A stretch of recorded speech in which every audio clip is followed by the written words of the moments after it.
Picture this. You wake up in the morning, and before your feet hit the floor, your hand is already reaching for your phone. You scroll through notifications from people you barely remember, and by the time you're actually out of bed, your mind has been hijacked by 100 different streams of information, none of which you chose to engage with. Sound familiar? This has become the universal morning ritual for millions of people. We wake up and immediately surrender our attention to devices designed by very clever people to capture exactly what we're giving away so freely. Our focus, our time, our ability to simply be present with the person sitting across from us or the sunrise happening outside our window, all traded for the dopamine hit of a new message, a new post, a new distraction. But here's what I've been thinking about lately. Long before smartphones, before computers, there were people who faced a very similar problem: how to quiet the endless noise in their minds, how to stop jumping from thought to thought, how to sit with a single moment and actually be there. These were Zen monks in ancient Japan, and their stories have been passed down for over 1,000 years. In the next few episodes, I'm going to share 5 of these stories with you, not as historical curiosities, but as practical guides. So stay with me. This is a conversation about finding your way back to the quiet place inside you that was always there. Where in the world are you listening from right now, and what time is it for you? Tell me below. I read every comment. Story 1. The Monk Who Chased Every Bell. The monastery of Mount Koya had stood for 300 years by the time Kenji arrived there as a boy of 12, and it would stand for 300 more after Kenji became its abbot. But in the autumn of his 16th year, when the maple leaves turned the mountain into a cathedral of red and gold, the young novice did not know any of this. He knew only that he could not sit still, could not keep his eyes on his rice bowl during meals, could not hear a sound from anywhere on the mountain without his head snapping toward it, like a compass needle finding north.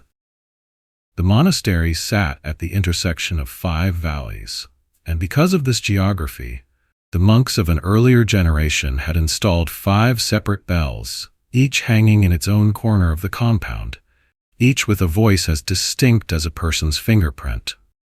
The dawn bell hung above the sleeping quarters and rang at the first gray suggestion of morning. The meal bell hung in the courtyard near the kitchen, summoning monks to their rice and pickled vegetables. The prayer bell hung inside the main hall where the monks chanted their sutras. The visitor bell hung by the gate where pilgrims and merchants arrived from the lowlands. And the wind bell, though the monks rarely counted this one, hung from the eaves of the storage shed at the eastern edge of the compound, tinkling whenever the autumn breeze rolled down from the peaks and passed through its hollow brass body on its way to warmer places.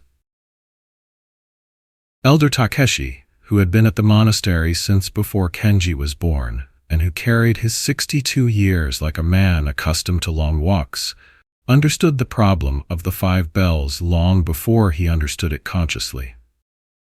He had seen it in the way Kenji flinched at the wind bell when he was supposed to be splitting wood. He had seen it in the way Kenji's meditation countenances fractured into 5 pieces every time a new sound entered the mountain air. He had seen it in the way Kenji slept lightly, alertly, like a dog waiting for a footstep, always ready to run, never quite at rest.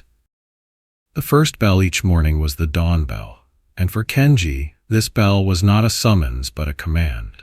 The moment its bronze throat released that low, resonant note into the darkness, Kenji would throw off his blanket and scramble to his feet, bumping into the sleeping mat of the monk beside him, fumbling in the dark for his robes.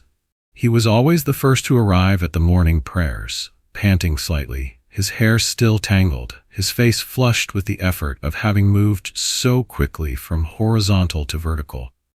"You run to the bell?"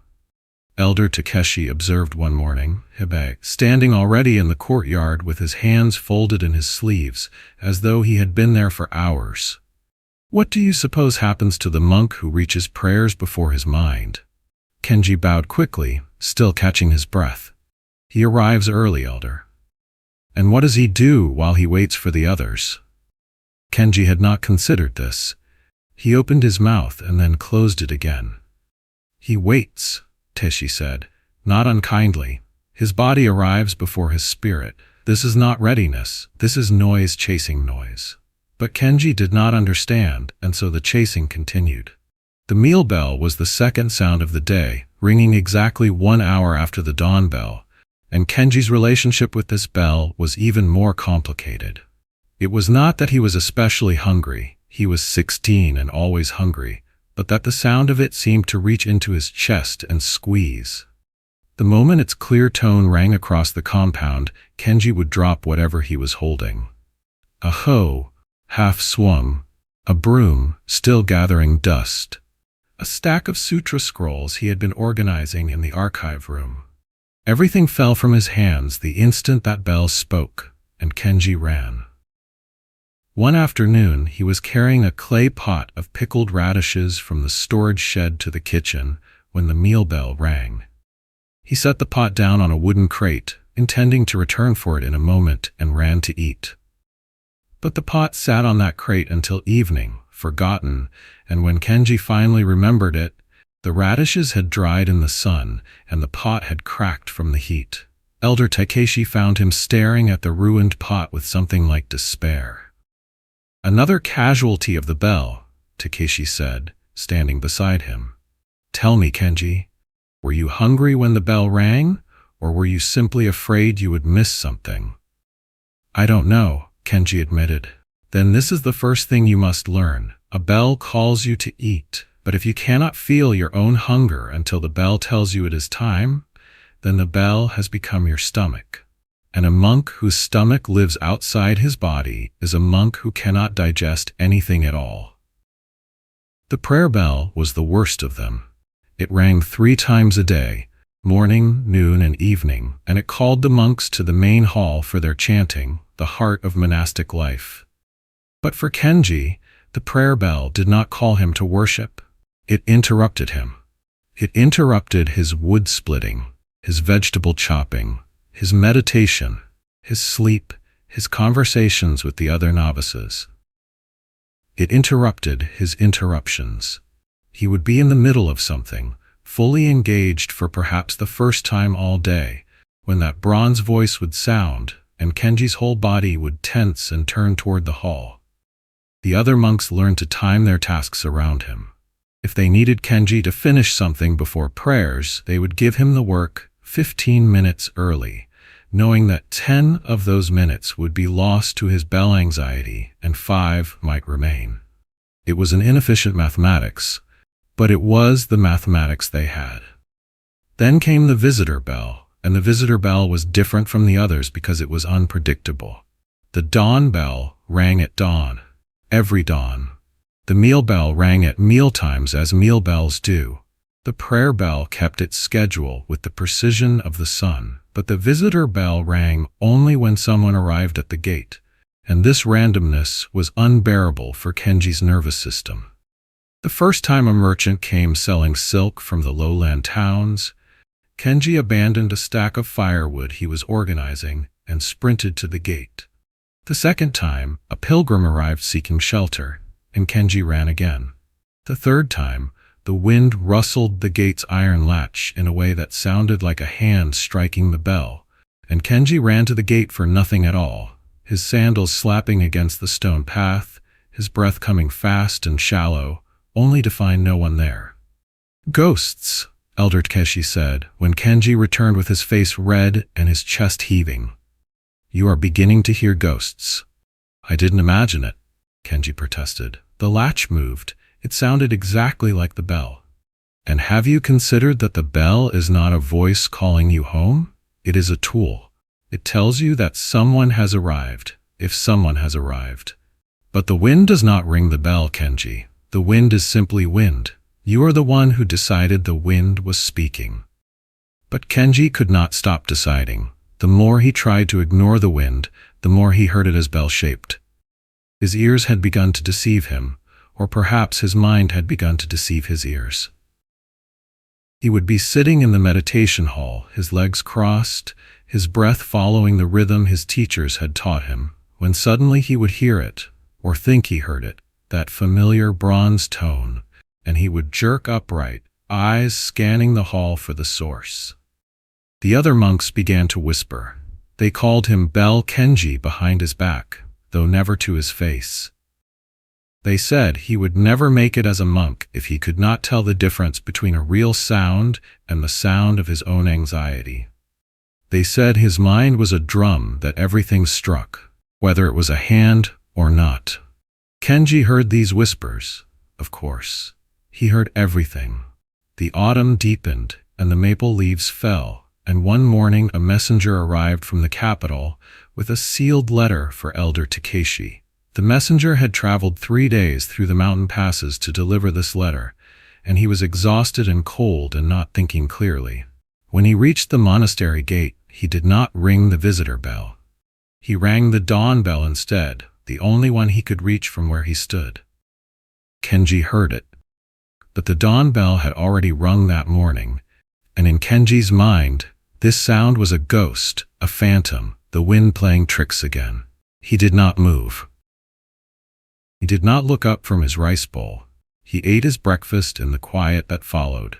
Elder Takeshi, who kept his own schedule independent of the bells, found the messenger an hour later, still standing at the gate, the letter still in his hand, his face gray with frustration. "Forgive me," the messenger said. "I rang the bell.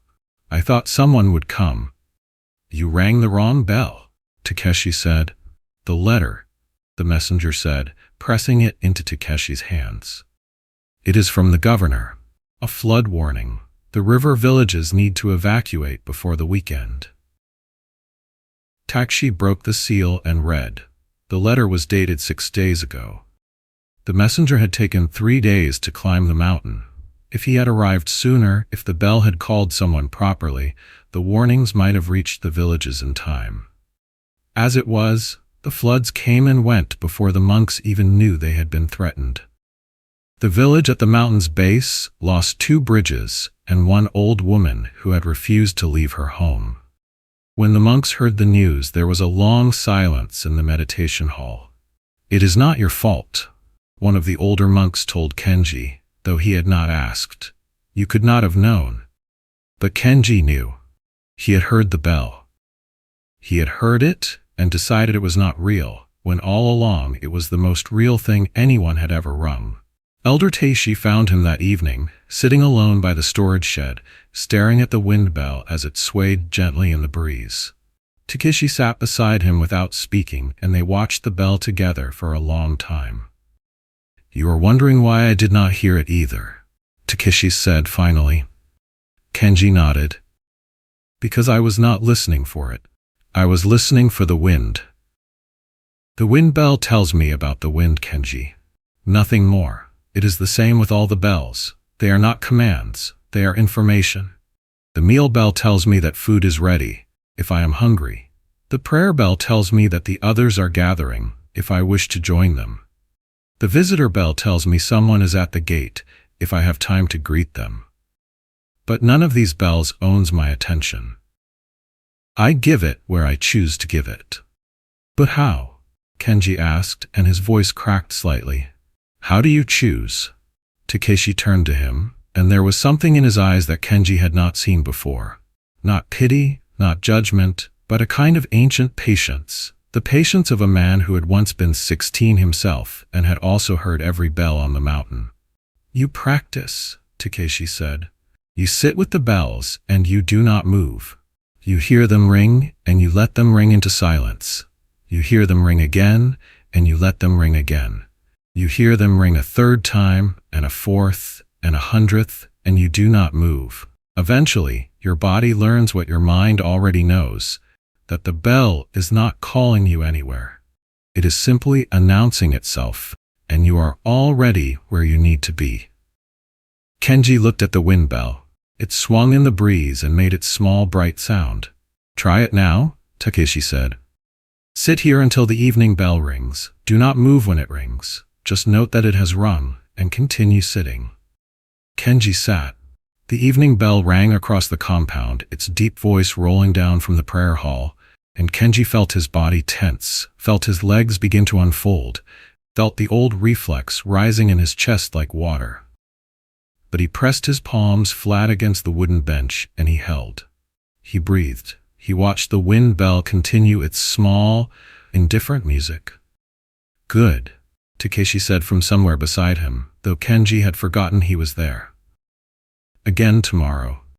Kenji returned to the bench by the storage shed every day for 40 days. At first, it was agony. His body twitched and burned with the effort of staying still, while every bell in the compound announced itself, over and over, demanding and sang and utterly convinced of its own importance. But slowly, so slowly that he did not notice it happening, the bells began to quiet. Not their sound. The bells still rang with the same bronze voices they had always had, but the sound they made inside Kenji's head. The echo faded. The meaning drained away. The bells became what they had always been. 5 pieces of metal hanging in 5 different places, making noise in the wind. On the 21st day, Kenji was splitting wood near the prayer hall when the prayer bell rang. He did not stop. He split another log and another, and when he finally looked up, the other monks were already filing out of the hall, their chants finished for the morning. On the 33rd day, the wind bell tinkled its false alarm, and Kenji did not flinch. On the 40th day, a merchant arrived at the gate and rang the visitor bell, and Kenji heard it from across the compound, and he felt a small flutter of interest, and then he returned to his work. When he was finished, he walked to the gate at his own pace and greeted the merchant with a bow. Elder Takeshi was watching from the courtyard. He said nothing. He did not need to. There was a festival that autumn, and the monks were invited to display their calligraphy in the village square. Kenji wrote a single character, the character for bell, and beneath it, in smaller strokes, he wrote, "The bell is a tool, not a master. When you hear it ring, ask yourself, did I choose to listen, or did I have no choice at all?" A child in the crowd read it and tugged on her mother's sleeve. "What does it mean?" she asked. The mother thought for a moment. "I think it means that when someone calls your name, you can decide whether to answer," she said. "You don't have to run every time someone shouts." The child nodded, satisfied, and ran off to find her friends. Kenji watched her go and felt something loosen in his chest, something that had been tight for so long he had forgotten it was there. He split wood that afternoon while all 5 bells rang their evening symphony across the mountain. He did not stop. He did not flinch. He split the wood and stacked it neatly and watched the sun go down behind the peaks, and the bells rang on without him, asking nothing, demanding nothing, simply being what they had always been, metal and air and the sound of wind. Story lesson. In the modern world, we have replaced the monastery bells with devices that glow and vibrate and sing from our pockets every few minutes, each one insisting that it is urgent, that it cannot wait, that the world will end if we do not stop what we are doing and attend to it immediately. We have become like Kenji, conditioned, fragmented, unable to distinguish between the sound of something real and the sound of our own anxiety masquerading as urgency. The bells in our lives are not our masters. They are tools, and tools can be used or set aside. The question is not whether we will hear the notifications when they come. The question is whether we will allow them to choose our attention, or whether we will remain, like Kenji by the storage shed, exactly where we intended to be. Story 2. The Samurai Who Couldn't Draw His Sword. The city of Edo sprawled across the eastern plain like a creature that had outgrown its skin. In the year 1687, when this story unfolds, Edo had already become the largest city in the world. its wooden streets and canal networks spreading in every direction like roots from a great tree. Merchants haggled in the markets, while samurai walked past in their formal robes. Street vendors grilled eel for commoners and nobles alike, indifferent to rank when hunger was the same in every stomach. The shogun ruled from a fortress of stone and timber at the city's heart, and every ambitious man in Japan understood that favor could be won in an afternoon, lost by evening, and never recovered in a lifetime. The tournament grounds occupied a cleared field on Edo's western edge, bordered by wooden stands decorated with the banners of every participating school. The air carried the smell of sweat and sword oil, and somewhere in the distance a temple bell marked the hours with the same rhythm it had kept for 3 centuries, indifferent to the drama unfolding below. Parents brought their children to watch. Scholars brought their notebooks. Geishas in silk robes moved through the crowd like flowers learning to walk, and the tension in the arena was thick enough to taste, metallic and sharp, the tension of men about to prove or disprove everything they believed about themselves. Masashi had traveled 4 days from the northern provinces to reach this field.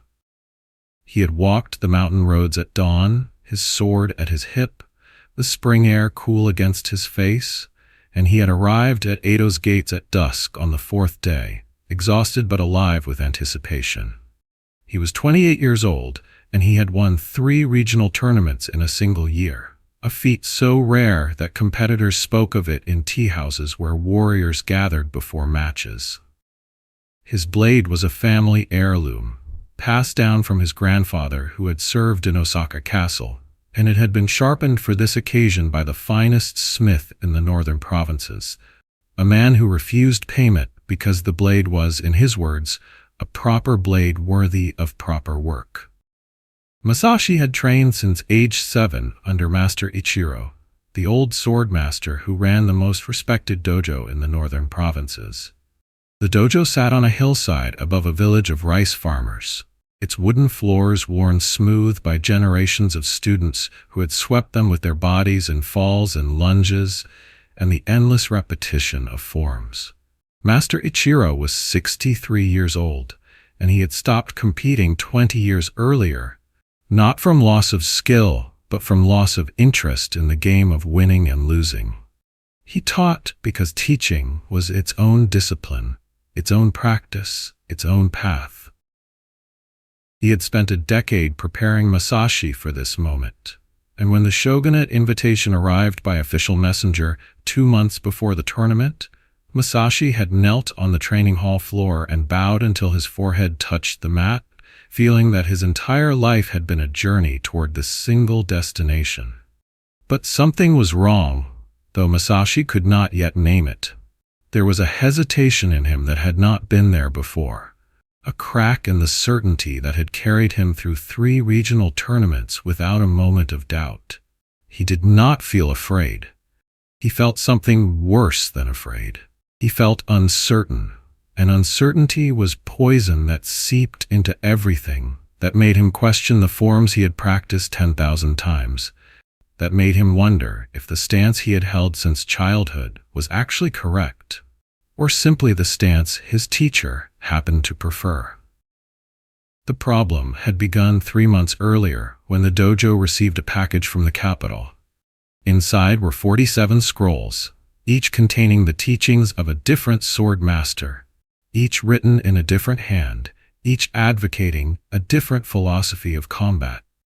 They had been collected by a wealthy merchant who believed he was doing the dojo a favor, a man who had no understanding that knowledge, like food, could spoil if accumulated faster than it could be digested.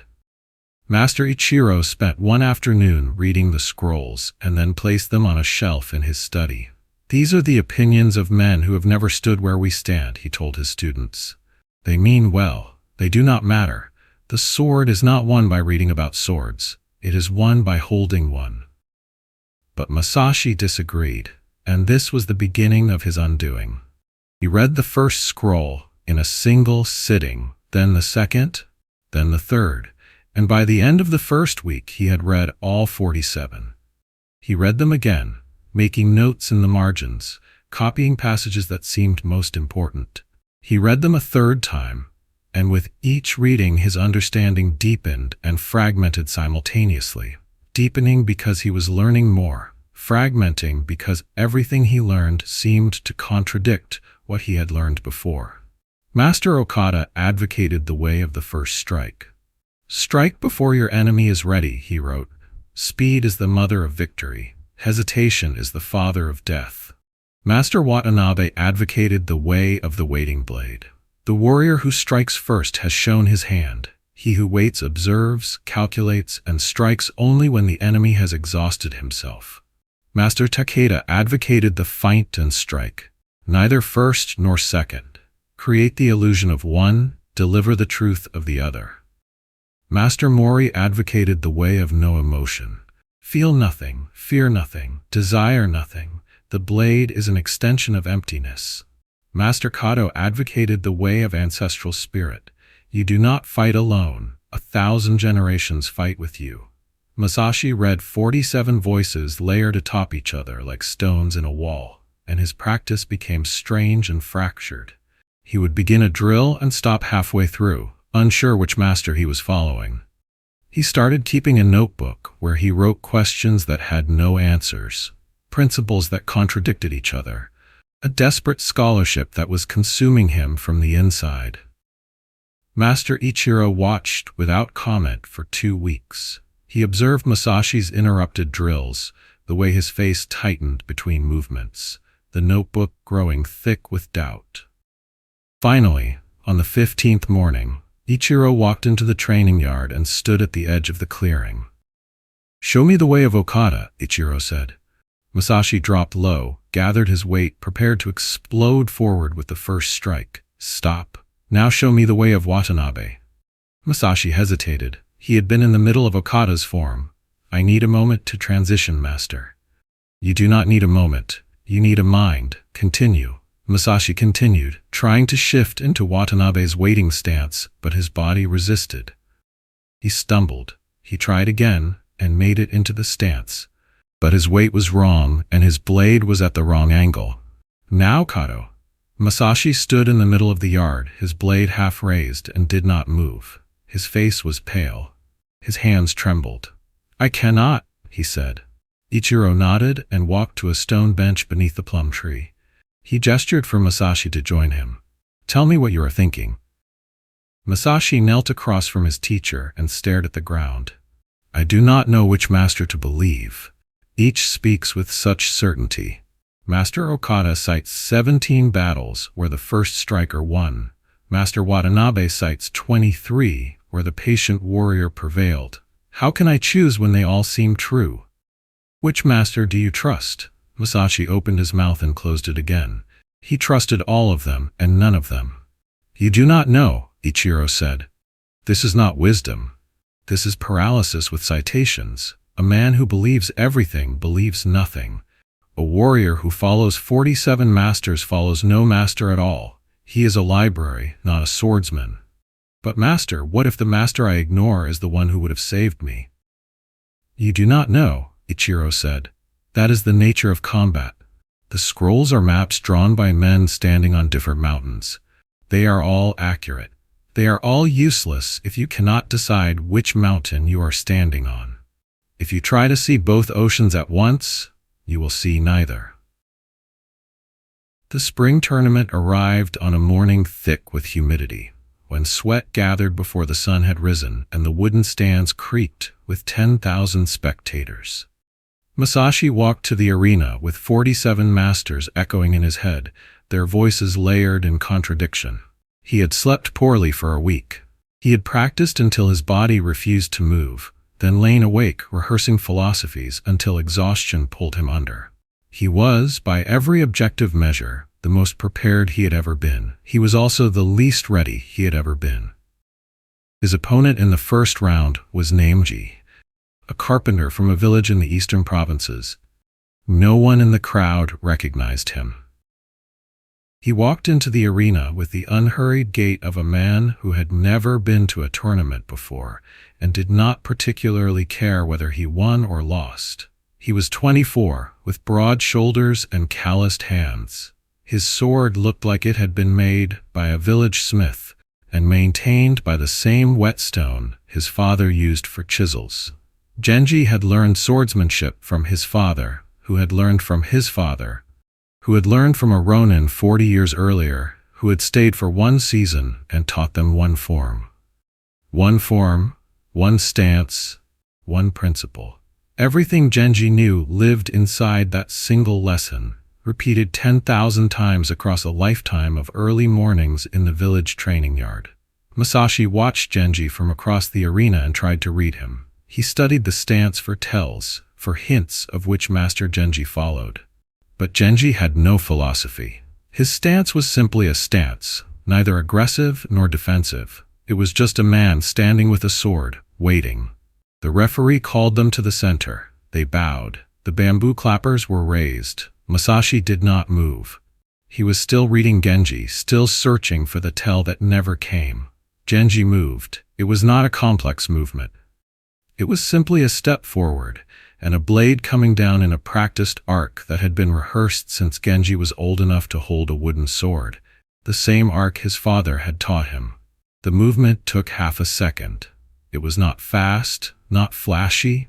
It was just a cut, delivered cleanly and without hesitation, and it landed on Masashi's shoulder before he had finished deciding which master to believe. The referee called the match. Genji bowed. Masashi stood with his sword still in its sheath, his shoulder bleeding, and did not understand what had happened. The crowd murmured. They had not expected him to lose in the first round to a carpenter. Master Ichiro was waiting outside the arena. He said nothing. He simply turned and walked, and Masashi followed through Edo's streets until they reached a small tea house Ichiro apparently knew, a quiet place with paper screens and the smell of cedar. They sat across from each other at a low table. Ichiro poured tea. Neither drank. "Tell me what happened," Ichiro said. Masashi described the match, the watching, the paralysis. "He had no philosophy," he said. "No scroll. He just moved, the way a bird flies, without thought." "Exactly," Ichiro said. "He just moved. And while he was moving, you were reading. You spent so much time deciding what to do that you forgot to do anything at all. The philosopher wins no battles. In the moment of combat, there is no time for doubt. There is only the body that has practiced until practice became reflex, until movement and decision are the same thing." Masashi stared at his tea. He thought of Genji, who had spent his life repeating a single form. He thought of his own 47 scrolls, his endless analysis. He had known more. Genji had done more. "What should I do?" Ichiro reached into his sleeve and withdrew a small piece of paper, folded once. He slid it across the table. Masashi unfolded it. On it was written, "All scrolls except the way of Okada, the way of Watanabe, the way of Takeda, the way of Mori, and the way of Kato. 42 scrolls to burn. 5 to keep. I kept 5 for reference," Ichiro said. "They are not scripture. They are maps drawn by men on different mountains, and you are standing on your mountain now. Learn to move on your mountain before you try to learn from theirs. Burn them." Masashi burned the 42 scrolls that evening in a brazier outside the tournament grounds. He watched the paper curl and blacken and turn to ash. 42 masters, 42 voices, 42 reasons to hesitate, becoming smoke and nothing. When the fire died, he scattered the ashes in the river and watched them float away toward the sea. Then he returned to the dojo and trained for 6 months in silence. He trained in the mornings before the sun cleared the peaks, alone in the yard. He trained in the evenings after the other students had gone to bed. He practiced not the scrolls, but the choice, the act of deciding. He would begin a form, and halfway through, stop and ask, "Do I want to continue or switch?" And then he would choose. Not because he had calculated the optimal path, but because he had decided. And the decision was his, and that made it his. He would move, and the movement would carry him into the next decision. until decision and action were no longer separate things, but the same thing happening at the same moment. He did not read the scrolls. He did not seek new opinions. When other masters sent letters of advice, he read them politely and set them aside. Eventually, the letters stopped coming. His sword was not a collection of other men's wisdom. His sword was his own body, moving in its own time, on its own mountain. The second tournament came 18 months later. Masashi walked to the arena with empty hands and a quiet mind. His opponents in the early rounds were competent but unremarkable, and he defeated them with a simplicity that surprised even himself. His blade moving without consultation, striking without hesitation. His opponent in the final round was a swordsman from the shogun's own guard, a man who had studied under 7 masters and could recite every philosophy from memory. This man walked like a scholar and carried himself with the confidence of someone who had read every scroll ever written about the sword. Masashi watched him across the arena and felt no urge to analyze. He felt only a calm, steady awareness, the awareness of a man who knew that whatever happened would be determined not by what he had read, but by what he had practiced. The bamboo clappers struck. Masashi moved. It was not a complicated movement. It was not the way of Okada or the way of Watanabe or any of the philosophies, though all of them lived somewhere inside him now, woven into his muscle until they were simply the texture of his motion. He moved, and his opponent hesitated, just a fraction of a second, a moment of calculation, and in that moment, Masashi's blade found its mark. The referee called the match. The crowd erupted. Masashi bowed to his opponent, who bowed back with genuine respect and walked off the arena without looking back. Master Ichiro was waiting beneath the plum tree, exactly as he had 18 months earlier. "You won," Ichiro said. "I did." "What did you learn?" Masashi looked at the plum tree, its dark branches against the evening sky, the small white blossoms that had opened without consulting any scrolls at all. "I learned that the man who knows one form and commits to it will defeat the man who knows 47 forms and cannot choose. I learned that a sword is a tool, not a library. I learned that reading about walking cannot teach you to walk, no matter how many books you read.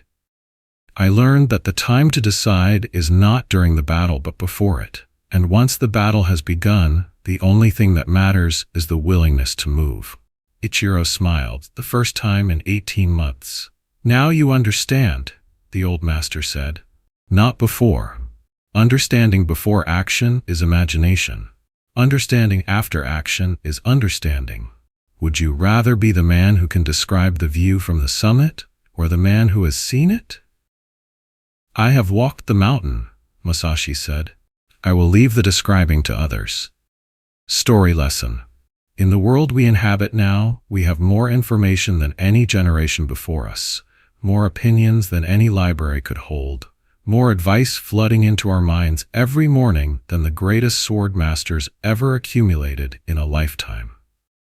We read the articles, and watch the videos, and consult the experts, and follow the voices that tell us how to think and what to do and when to act. And we tell ourselves this is preparation, this is learning, we are getting better. We tell ourselves that if we just read one more book, absorb one more framework, hear one more perspective, we will finally be ready to act. But readiness is a myth we tell ourselves to justify not moving. You will never feel fully prepared. You will never have enough information. You will never resolve the contradiction between the master who says go and the master who says wait. The carpenter who knew one form defeated the scholar who knew 47 philosophies, not because he was smarter, but because he had practiced until practice became who he was. We cannot think our way to mastery. We can only move our way there, one decision at a time, one action at a time, until the doing and the deciding become the same thing, until we stop reading about walking and simply walk. The scroll must burn before the blade can fall.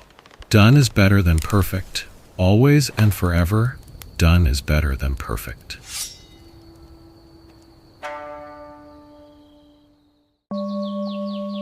Story 3. The Tea Master and the Restless Apprentice.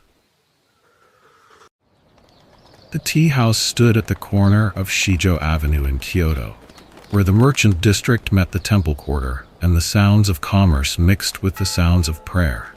In the year 1723, when this story takes place, Kyoto was still the imperial capital, though the shogun's power had shifted eastward to Edo decades earlier, and the city carried the particular melancholy of a woman who had once been the center of the world and was now learning to be content with memory. The streets were wide and lined with wooden shop fronts, painted in faded reds and golds, and the air smelled of incense from the temples and charcoal from the cooking braziers, and the particular sweet mustiness of old silk that had been stored too long in humid rooms.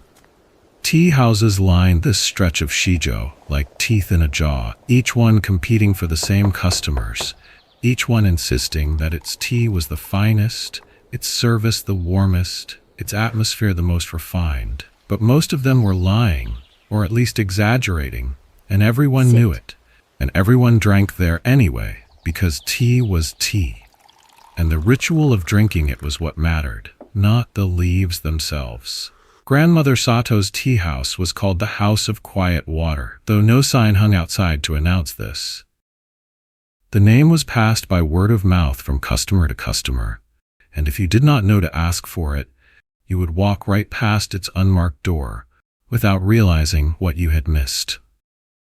The building itself was old, older than most buildings on Shijo, its wooden frame blackened by centuries of rain and sun.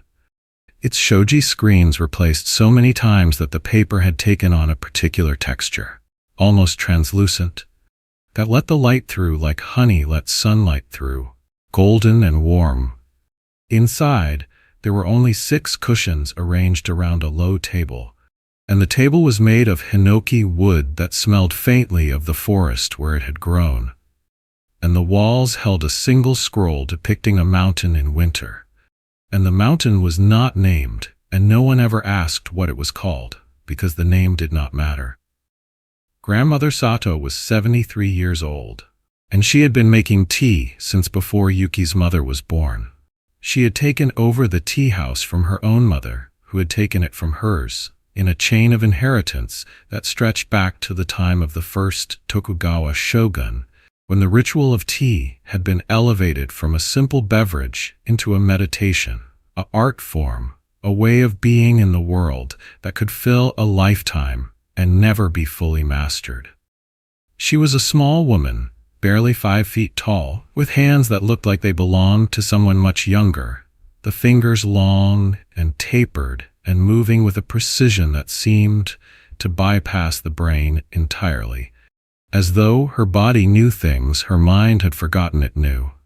Her hair was white and pulled back into a simple knot, and her face was a map of wrinkles that told the story of a life spent smiling at customers and frowning at improper tea technique and squinting at the steam rising from pots, as though the steam itself were speaking to her. Yuki arrived at the House of Quiet Water in the autumn of his 22nd year. And he arrived with the particular arrogance of a young man who believed himself to be gifted. He had grown up in the merchant quarter, the son of a silk trader who had died when Yuki was 17 and left him enough money to live modestly for several years, or carelessly for one. And Yuki had chosen carelessly, spending his inheritance on pleasures that seemed infinite at the time and proved to be remarkably finite in practice. By the time he was 20, the money was gone and Yuki was broke, and he found himself standing in the market with nothing to sell and no skills that anyone wanted to hire. He could read and write, but so could 100 other young men in the merchant quarter. He could haggle, but haggling was not a profession. He could recite poetry, but reciting poetry did not pay for rice. It was a tea merchant who suggested the House of Quiet Water. Grandmother Sato takes apprentices, the merchant said, not looking up from the silk he was folding. She doesn't pay, but she feeds you, and if you survive 3 years with her, you can work anywhere in Kyoto. Everyone respects her name. Yuki arrived at the tea house on a morning when the autumn leaves were just beginning to turn, and he knocked on the door frame because there was no door to knock on, only the open shoji screen that led into the dim interior where Grandmother Sato sat behind her low table, preparing tea for no one, her hands moving through the ritual as though the ritual itself were a customer who required constant attention. She looked up when Yuki introduced himself, and she looked at him for a long moment with eyes that seemed to be reading something written on the inside of his skull, and then she nodded once and said, "Sit." Yuki sat. She poured him tea. The tea was unlike any tea he had ever tasted, not because the leaves were exotic or the water was from some sacred spring, but because it tasted like something, like itself, like tea and nothing else and everything that tea could be. Yuki drank and said nothing, because he did not know what to say, and Grandmother Sato watched him drink and seemed to be satisfied with whatever she saw in his face.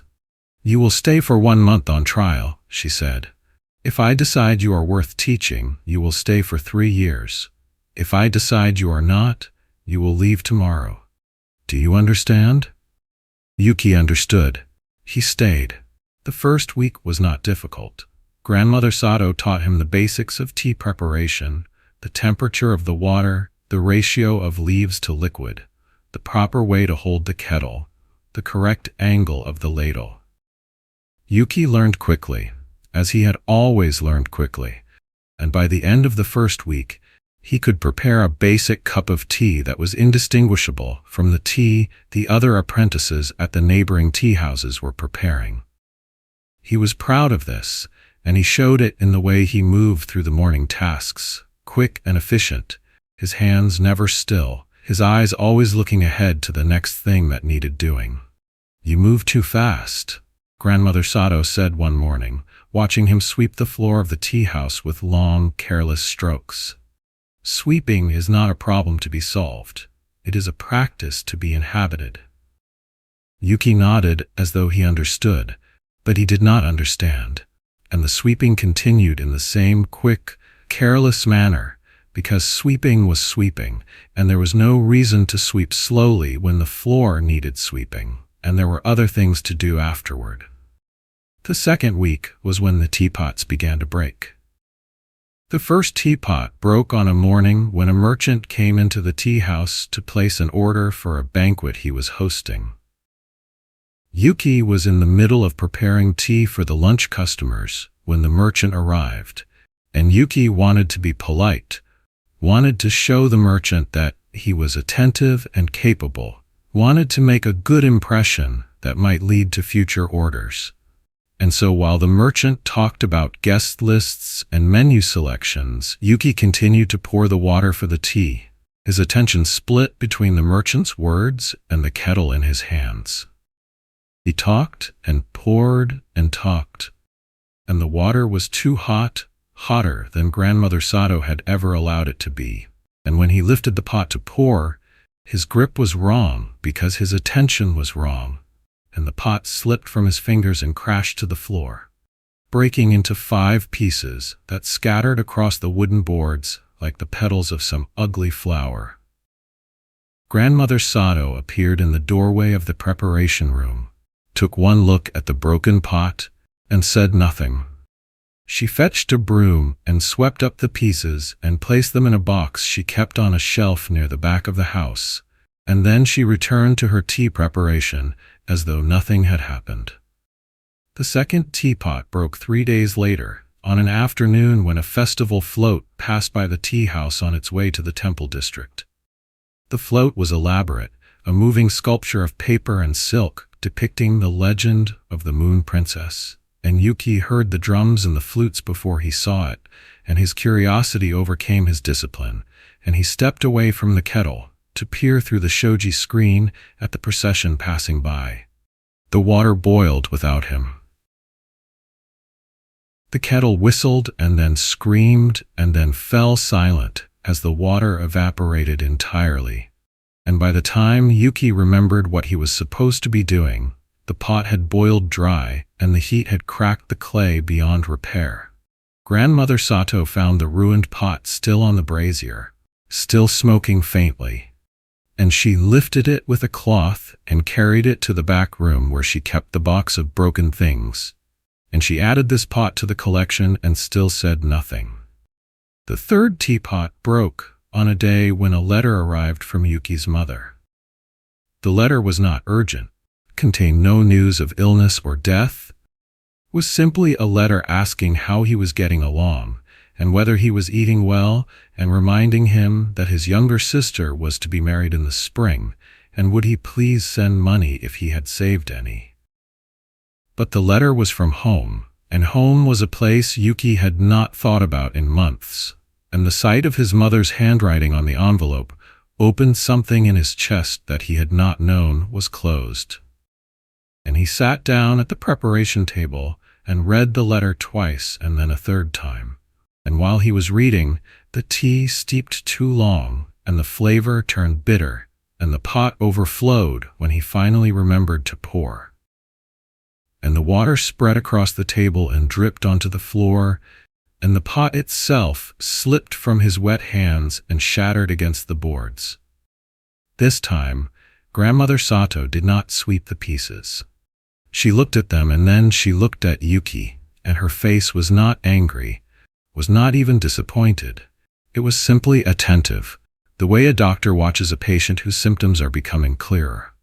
The fourth teapot broke when an old friend from the merchant quarter wandered into the tea house by accident, having mistaken it for a different establishment. The friend was delighted to see Yuki and launched into a long account of everything that had happened in their circle since Yuki had disappeared into apprenticeship, the gossip and scandals and romantic entanglements that made up the texture of their shared youth. Yuki was pleased to see his friend and flattered by the attention, and he made tea for the two of them and sat at the table and talked and laughed and let the tea grow cold in the pot because conversation was more interesting than temperature. And his friend had not come here for tea anyway. When the friend finally left, Yuki returned to the preparation room and found that the tea had been sitting in the pot for so long that it had taken on a bitter, medicinal quality that no amount of hot water could redeem. He emptied the pot into the waste basin and found that the leaves had adhered to the inside of the clay in a crust that would require hours of soaking to remove. And while he was thinking about this, his elbow caught the pot's edge and knocked it from the table, and it broke for the fourth time. The fifth teapot broke on a day when Yuki was reviewing the household accounts, a task that Grandmother Sato had entrusted to him, because she believed in giving apprentices responsibility, and responsibility was supposed to be a form of teaching. But Yuki was not good with numbers, had never been good with numbers, and the accounts were a tangle of expenses and incomes that did not quite balance, no matter how many times he added them. And while he was puzzling over a discrepancy of 3 copper coins that seemed to have vanished into the air, he forgot entirely about the water he had put on to boil, and he did not remember it until he smelled the smoke, and by then the pot was dry and cracked and ruined for the 5th time. Grandmother Sato added it to the box. The box was nearly full now, and Yuki understood dimly that he had done something wrong, that the accumulating pottery was a record of his failures, but he could not see the pattern clearly because he was still too busy, still moving too fast, still doing 5 things at once and doing none of them well. On the morning after the 5th teapot broke, Grandmother Sato did not give Yuki any tasks. She pointed to a cushion in the corner of the preparation room and said, "Sit there. You will watch me make tea. You will not speak. You will not move. You will simply watch." Yuki sat. He expected the watching to be boring, a punishment designed to bore him into better behavior, and he resolved to endure it with patience and good humor. But Grandmother Sato did not make tea the way Yuki made tea. She did not rush. She did not prepare the utensils and then think about other things while the water boiled. She moved through the ritual of tea preparation as though the ritual were the only thing that existed in the world, as though there were no merchant orders or festival floats or letters from home or accounts to balance or broken teapots to account for, as though the entire universe had contracted to the size of this room and this table and this water and this steam and these leaves. She began by cleaning the brazier, and the cleaning took 7 minutes, and each of those 7 minutes was complete in itself, was its own small eternity, was a cleaning that cleaned not just the metal and ash, but something inside Yuki that he did not have a name for. She wiped the brazier with a cloth, and then wiped it again, and then held it up to the light coming through the shoji screen, and examined it for traces of soot, and when she was satisfied, she set it down and moved to the next step. The water took 20 minutes to reach the correct temperature, and Grandmother Sato spent those 20 minutes in silence, her eyes on the kettle, her hands folded in her lap, her breathing slow and even. Yuki, who would have spent those 20 minutes checking accounts or sweeping floors or welcoming customers, found the waiting almost unbearable at first. His legs itched inside his meditation posture. His mind raced through everything he needed to do afterward. He thought about the accounts and the festival season approaching, and the gossip his friend had told him, and the letter from his mother, and the 5 broken teapots, and the box in the back room that was filling with his failures. He thought these thoughts, and then he noticed that Grandmother Sato had not moved, had not shifted her weight, had not reached for a cloth or a brush or any of the tools of the trade, and he realized that she was not waiting for the water. She was simply being where she was while the water happened to heat. When the water was ready, Grandmother Sato lifted the kettle and poured a small amount into the tea bowl, and then she added the leaves, and then she added the rest of the water. And each of these movements was precise and unhurried and complete. She did not pour the water and then check the accounts while it steeped. She did not add the leaves and then remember that she had promised to sweep the floor. She simply added the leaves, and then she watched the leaves unfurl in the hot water like small green hands opening to catch the light, and she watched them for as long as they needed to be watched, and only when they had finished unfurling did she lift the bowl to her lips and drink. The entire process took 40 minutes. Yuki, who could prepare a cup of tea in 8 minutes if he was moving at his usual speed, watched those 40 minutes pass with a mixture of horror and fascination, and somewhere around the 30th minute, something shifted in his perception, and he began to see what he had not seen before. He saw the way the steam rose from the kettle in a spiral that seemed to follow its own laws, neither random nor predictable, simply existing in the way that steam exists when it is allowed to exist without being interrupted. He saw the way the light from the shoji screen fell across the table in patterns that changed so slowly that he would not have noticed them if he had been moving at his usual speed.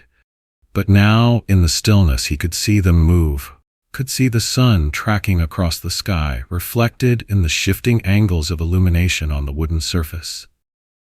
He heard, for the first time, the sound the water made as it heated, a low murmur that rose in pitch as the temperature increased, a voice that was speaking in a language older than words, and he realized that he had heard this sound before, 1,000 times, but he had never listened to it because he had always been listening to 5 other things at once. Grandmother Sato finished her tea and set the bowl down and looked at Yuki, and Yuki realized that his face was wet, though he did not know when he had started crying. "Now you know," she said. "Not before. Now you know." "Know what?" Yuki asked, and his voice came out rough and strange, as though he had not used it in a long time. "What makes tea good or bad? It is not the leaves, it is not the water, it is not the temperature or the ratio or the timing, it is the maker. A distracted maker produces a distracted cup, and present maker produces a present cup. The tea tastes like the person who made it. Nothing more and nothing less. You have been making tea like a man running from something, and every cup you have made has tasted like running. I have been making tea like a woman sitting still, and my cups taste like stillness. This is not a mystery. It is not a technique. It is simply the truth of how things are. Yuki thought about this. He thought about the 5 broken teapots, and he understood now that the breaking had not been accidents, that the accidents had been the natural consequence of his attention being scattered across too many objects, too many concerns, too many parts of his life that demanded simultaneous focus. He had been trying to do 5 things at once, and the result was that none of them had been done. But if I am slower, he said, I will serve fewer customers.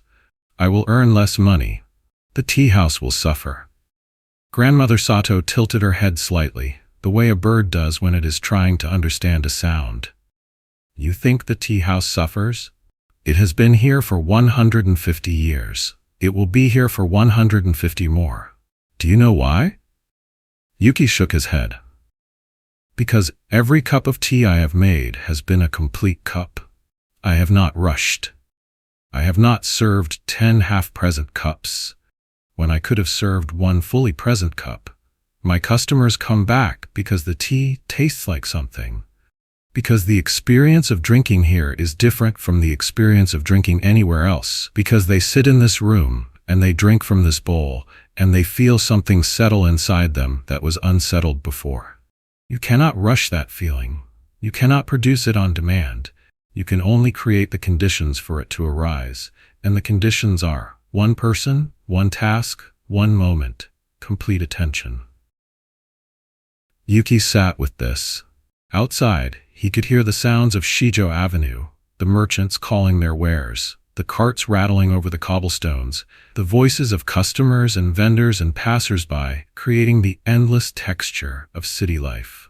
But inside the House of Quiet Water, there was only the faint sound of the water cooling in the kettle, and the light filtering through the shoji screen, and the 2 of them sitting in a silence that was not empty, but full of everything that had been excluded from the noise. Try it now, Grandmother Sato said. Make a cup of tea. Only 1 cup. Do nothing else while you make it. Yuki stood and walked to the brazier and knelt beside it, and he cleaned the metal with the cloth, and he filled the kettle with water, and he set the kettle on the brazier, and he watched the water, and he did nothing else. He did not think about the accounts.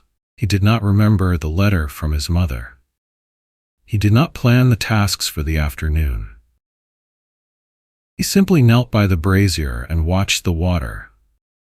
And when the water reached the correct temperature, he knew it without checking, knew it the way he knew his own heartbeat.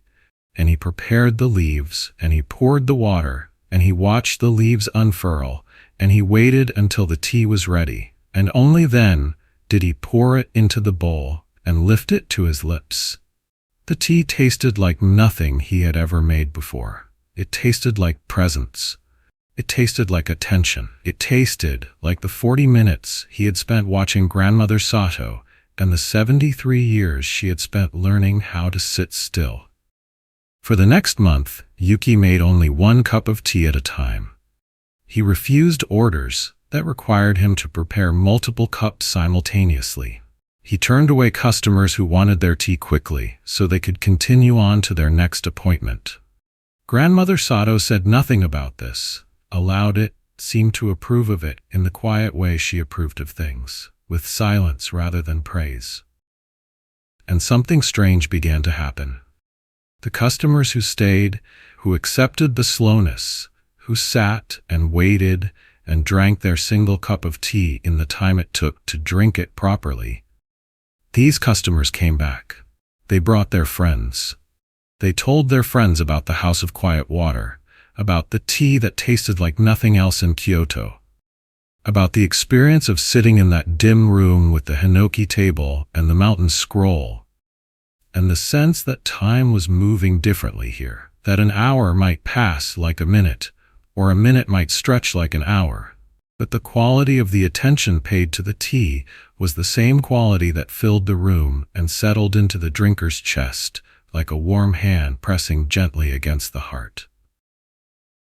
Yuki finished his apprenticeship in 3 years, as the tea merchant had promised. And when he left the House of Quiet Water to open his own establishment, he brought with him not a collection of techniques but a single practice.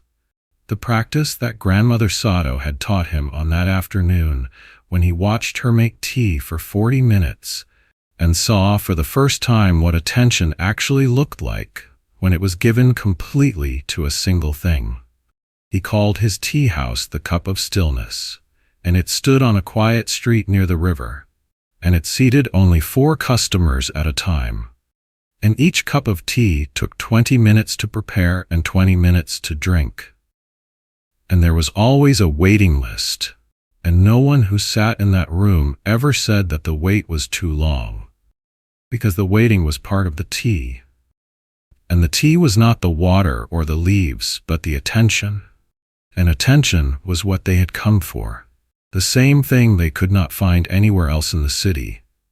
The same thing they did not know they were missing until they found it here. In a small room near the river, served by a young man who had once broken 5 teapots because he could not do one thing at a time and had learned slowly to do nothing else. Story lesson. We have become experts at doing many things at once. We check our phones while we eat.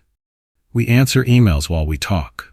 We watch screens while we walk and listen to voices in our ears while we drive and read about other places while we sit in the places where we are. We believe that efficiency is the same as productivity, that speed is the same as accomplishment, that the number of tasks completed is the same as the quality of life lived. But Grandmother Sato knew what we have forgotten, that attention is not a resource to be allocated but a practice to be cultivated, that a single cup of tea made with complete presence is worth more than 100 cups made while the mind races elsewhere, that the thing we are doing when we are doing it is the only thing that actually exists, and everything else is just imagination, just worry, just the noise we mistake for life. You cannot rush presence. You cannot multitask stillness. You can only choose again and again to be where you are, fully, completely, with nothing held back, and let that be enough. Let that be more than enough. Let that be everything.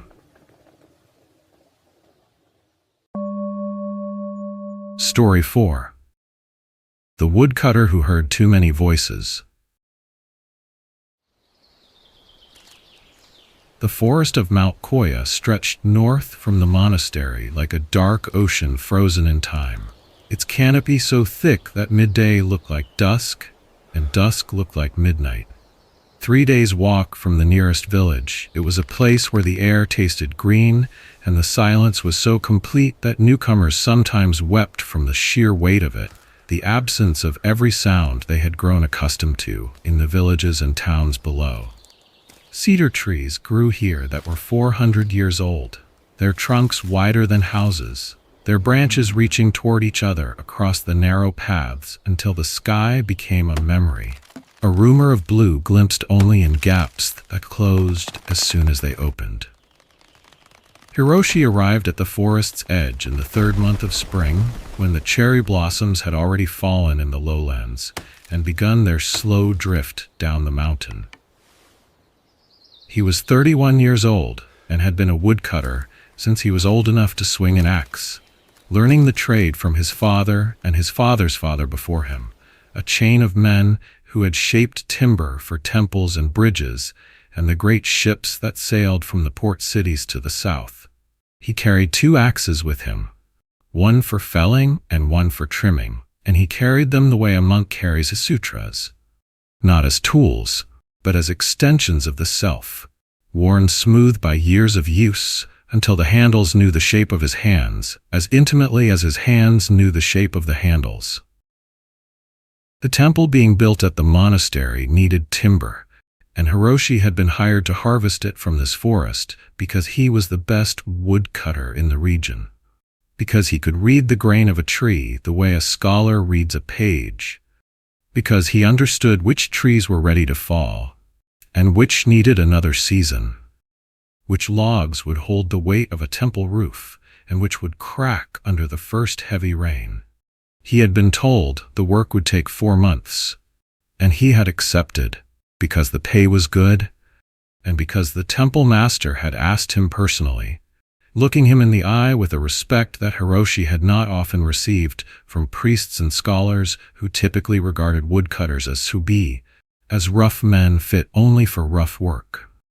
But Hiroshi brought something with him into the forest that he had not been asked to bring, and that he did not recognize as luggage until it began to unpack itself in the quiet of the trees. He brought the village. Not physically, of course.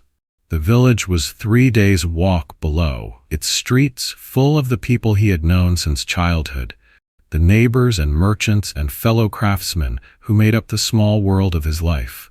But the village lived in his head as well, and the head went where the body went. And so, when Hiroshi walked into the forest alone, he was not alone at all. He was accompanied by 40 years of opinions about himself, about his work, about his worth, about every decision he had ever made and every decision he was about to make. He did not realize this at first. The first day of cutting went well, went exactly as cutting should go, with the axes biting deep into the cedar's pale wood and the sawdust falling like snow around his boots, and the great tree groaning and shuddering, and finally crashing to the forest floor with a sound like thunder rolling through the hills. Hiroshi stripped the branches and measured the trunk and found it to be excellent timber, dense-grained and straight, exactly what the temple needed, and he felt the satisfaction of a job done correctly, the pride that came from practicing a craft at its highest level. But as he walked back to the small camp he had established near the forest's edge, something followed him, something that had been waiting for the work to be finished so it could speak. It was the voice of Tanaka, the neighbor who lived 2 houses down from Hiroshi's cottage, a man who had never been a woodcutter, but who had opinions about woodcutting that he shared freely with anyone who would listen. Hiroshi could hear Tanaka's voice as clearly as if the man were walking beside him through the trees, the slightly nasal tone, the dismissive way he had of starting sentences with "well now," as though everything that followed was too obvious to require serious consideration. "Well now, Hiroshi's technique has always been a bit old-fashioned," Tanaka was saying, in Hiroshi's head. His father swung the axe the same way, and his father's father before him, and none of them ever bothered to learn the newer methods that came from the northern provinces. It's not that he's bad exactly, it's just that there's better ways to do it now, ways that waste less wood and tire the body less. But you know how Hiroshi is, set in his ways. Too proud to learn.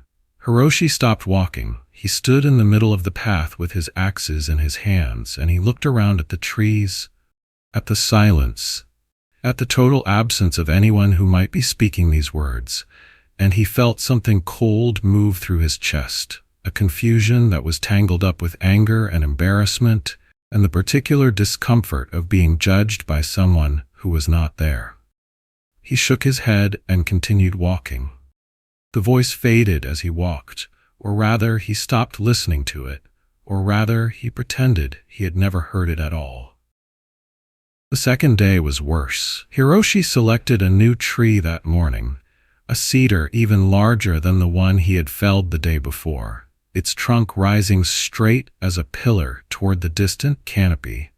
He studied the lean of it, the way the branches reached toward the light, the subtle signs in the bark that told him which direction it would fall when the axe bit deep enough. He began to cut, and the wood was good, was excellent, was exactly what he had hoped for, and he worked with the steady rhythm that his body knew without being taught, the swing and the thunk and the swing and the thunk that had marked the hours of his working life since boyhood. Halfway through the morning, as he paused to drink water from his gourd, another voice entered his head. And this voice belonged to old man Fujita, the village elder who had known Hiroshi's family for 3 generations, and who had a way of speaking that sounded like wisdom, but felt like a weight. "They say this forest is cursed," Fujita was saying, in Hiroshi's imagination. "The monks up at the monastery may not know it, but the old people in the village remember. 50 years ago, a woodcutter came up here and cut trees from this very hillside, and his family was struck by misfortune one after another. His wife took ill. His son broke his leg. His house burned down in a fire that came from nowhere. The villagers said it was the forest punishing him for taking what it was not ready to give. These cedars have been standing for 400 years, and some of them have been standing since before there were monks or temples or villages at all. They are not just trees. They are the bones of the earth. Cut them at your own risk, Hiroshi. Your family's risk." Hiroshi lowered his gourd. He looked at the tree he had been cutting, at the wedge-shaped wound opening in its trunk where his axe had bitten deep.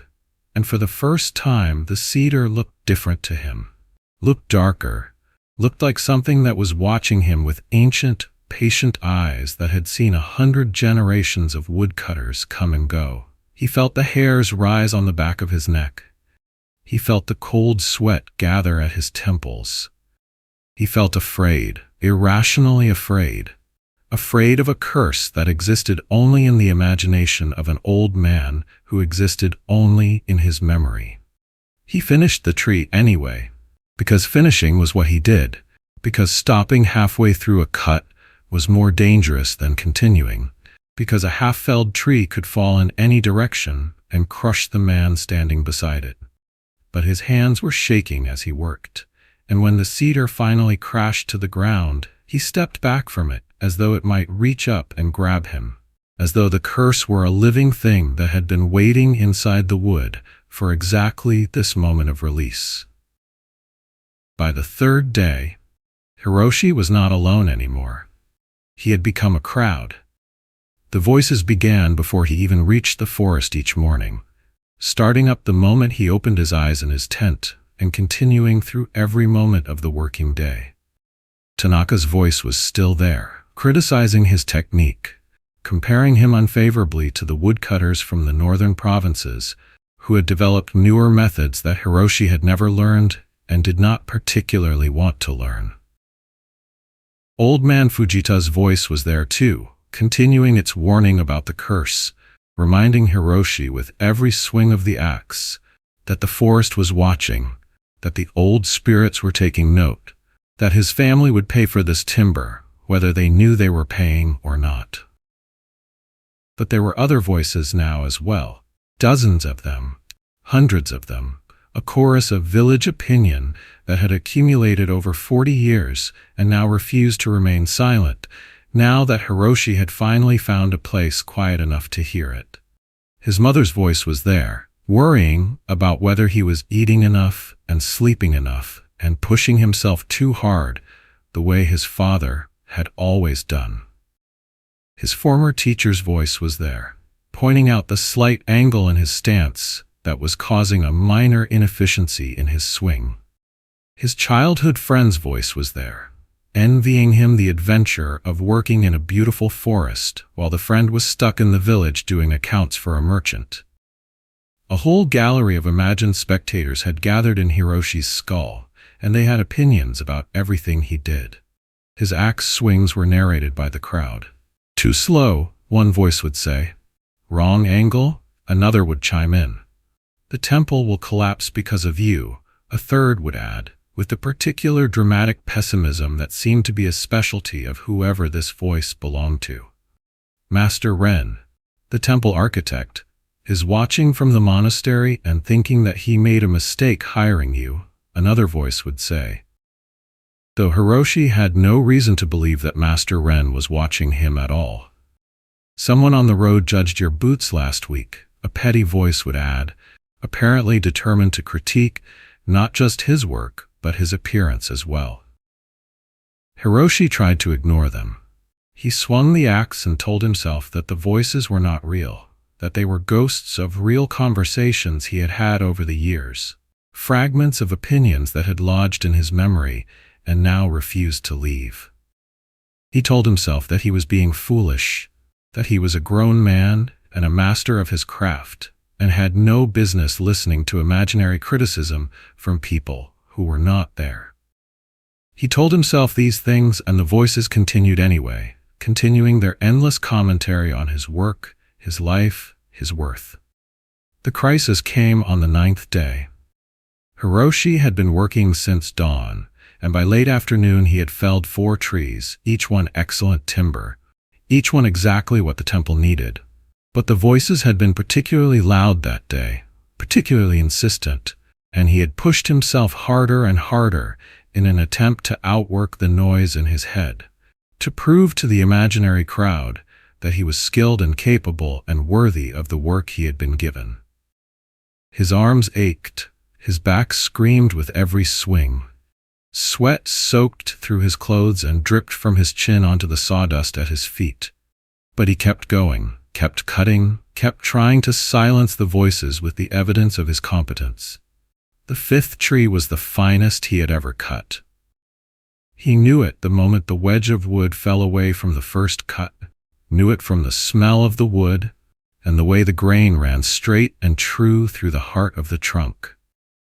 This was a tree that had been growing for 300 years, that had survived storms and droughts and the slow competition of the forest around it, and it had become something rare, something almost perfect, and Hiroshi had brought it down with a single clean cut that would yield boards and beams for generations to come. He stepped back to admire his work, breathing hard, sweat dripping, his whole body trembling with exhaustion and pride. This was good work. This was the work he had been born to do. The voices for a moment fell silent, and in the silence, Hiroshi felt something he had not felt in days, felt the simple animal satisfaction of a body doing what it was made to do, felt the connection between himself and the tree and the forest and the centuries of woodcutters who had done this same work before him. But then the voices returned, louder than before, and they did not congratulate him. They found fault. "Mediocre," Tanaka's voice said in the tone he used when he wanted to sound like he was being charitable. "I mean, it's fine. It's not bad. But I've seen better." The woodcutter from the capital, who visited last year, he would have done it cleaner. "The grain is uneven in the 3rd beam," another voice added, a voice that sounded like Hiroshi's old instructor, the one who had never been satisfied with anything less than perfection, and who had made Hiroshi miserable for 5 years with his endless criticism. "You can see the line where the knot was. Any trained eye will notice it immediately." "The temple master will be disappointed," Old Man Fujita said, not missing an opportunity to return to his favorite theme. "All this work, all this effort, and the timber will still be flawed. The monks will wonder why Master Ren hired someone from our village when they could have had someone from the capital." Hiroshi stood in the forest with his axes in his hands and the great cedar at his feet, and he felt the pride drain out of him like water from a cracked vessel. The work was good. He knew the work was good. He had spent 30 years learning to know when timber was good. And this timber was good. And yet the voices in his head would not let him believe it. The voices in his head were telling him that he was mediocre, that his work was flawed, that he was fooling himself and would soon fool everyone else. He sank to his knees beside the fallen tree. The axes dropped from his hands. He pressed his palms against the cool earth of the forest floor and tried to breathe, tried to find the stillness that he had known was there somewhere beneath the noise. But the voices would not stop, would not let him rest, would not allow him even a moment of peace. That was when Master Ren found him. The temple architect had been walking through the forest on his weekly inspection of the logging site, checking the progress, assessing the timber, doing the quiet administrative work that supported the physical labor of men like Hiroshi. He came around a bend in the path and saw the woodcutter kneeling beside the fallen cedar, and he saw the axes on the ground and the exhaustion on Hiroshi's face, and the particular quality of distress that comes not from physical pain, but from something deeper, something that has no wound and no remedy. Master Ren did not speak at first. He walked to where Hiroshi knelt, and he stood beside him, looking at the fallen tree, looking at the clean cut where the axe had done its work, looking at the sawdust scattered like snow around the base of the trunk. He was a quiet man, a man who had learned through years of building temples that silence was often the most useful tool in his kit, and so he said nothing, and he waited. The silence stretched between them. The forest filled it, the way forests fill silence, with the small sounds that are only audible when no human voice is speaking. A bird called somewhere in the canopy. A beetle crawled across the bark of a nearby tree. The wind moved through the branches high above, making a sound like distant water. Hiroshi felt the silence, felt it pressing against the noise in his head, and for a moment the noise quieted slightly, not stopping but softening, like a crowd that has noticed something interesting happening and has paused its chatter to watch. Finally, Master Ren spoke. "This is good work," he said, looking at the fallen tree. "The cleanest cut I have seen in 30 years of building." Hiroshi opened his mouth to respond, but what came out was not words. It was something closer to a sob, a release of pressure that had been building for days, and he put his hands over his face and wept, there in the forest, beside the tree he had felled, while the temple architect stood beside him and did not seem surprised or uncomfortable or impatient. When the weeping had passed, Hiroshi lowered his hands and looked at Master Ren, and the architect was still looking at the tree, still studying the cut with the practiced eye of a man who had spent his life examining timber. "I hear voices," Hiroshi said, and he could not believe he was saying this, could not believe he was confessing something so strange to a man he barely knew. But the words came out anyway because they had been trapped inside him for too long, and they needed to escape. "Whose voices?" Master Ren asked, still calm, still studying the tree. "Everyone's. The whole village. My neighbors, my family, my teachers, people I haven't seen in years. They criticize my work, they question my decisions, they tell me I am not good enough, that the timber is flawed, that I am fooling myself and everyone else. I hear them all day, and I cannot make them stop." Master Ren nodded slowly. He knelt down beside Hiroshi in the sawdust and the fallen leaves, bringing himself to the woodcutter's level, and he picked up a handful of earth from the forest floor and let it sift through his fingers. "How many voices do you hear?" he asked. "Hundreds," Hiroshi said. "Maybe more. They come and go. Sometimes one dominates and sometimes a dozen speak at once, but there are always voices. Always." "And how many of them are standing in this forest with us?" Hiroshi looked around. The forest stretched in every direction, dark and silent, utterly empty of human life. "None," he said. "There is no one here but you."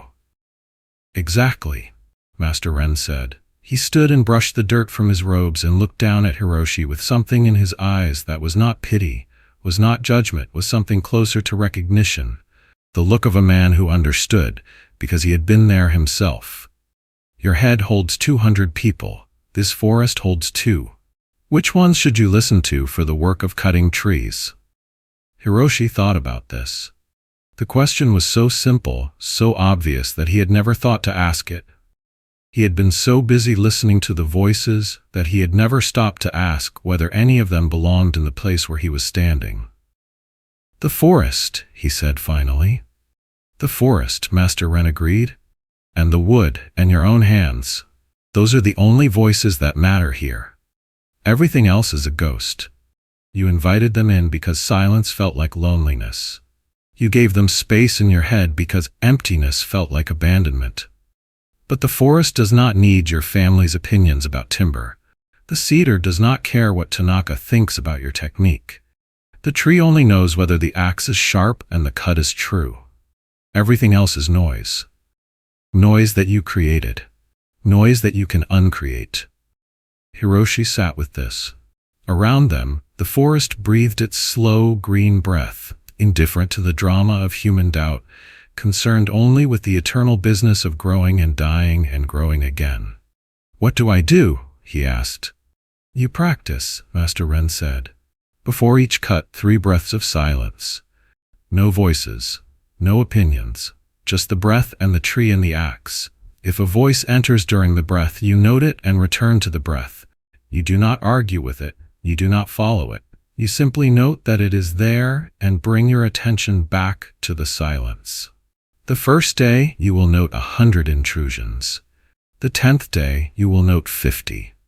The 100th day, you will note 5 or 6. Eventually, you will find that the voices come less often, and when they come, they are quieter, and eventually they may stop coming altogether. Or they may not. But either way, you will have learned that you can hear them without obeying them, that you can carry them in your head without letting them carry you." Master Ren stood and adjusted his robes and prepared to continue his inspection of the logging site. But before he left, he looked back at Hiroshi, still kneeling beside the great fallen cedar. "The voices are not your enemies," he said. "They are simply lost. They are opinions you collected over a lifetime, voices you listened to because they seemed important at the time.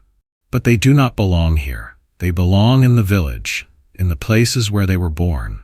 You can acknowledge them, thank them for their concern, and send them back to where they came from. You do not have to carry them into every forest, every workshop, every moment of your life. You can set them down. The silence is there waiting for you.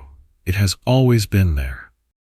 The next morning, Hiroshi arrived at the clearing where he had been working, and he stood beside the cedar he had felled the day before, and he breathed. 3 breaths.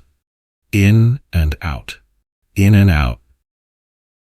He heard Tanaka's voice starting up, the familiar complaint about outdated technique, and he noted it the way you note a bird flying overhead, without chasing it, without following it, simply acknowledging its presence and returning to the breath. The voice faded. Fujita's voice began its warning about the curse, and Hiroshi noted it and returned to the breath, and it faded too.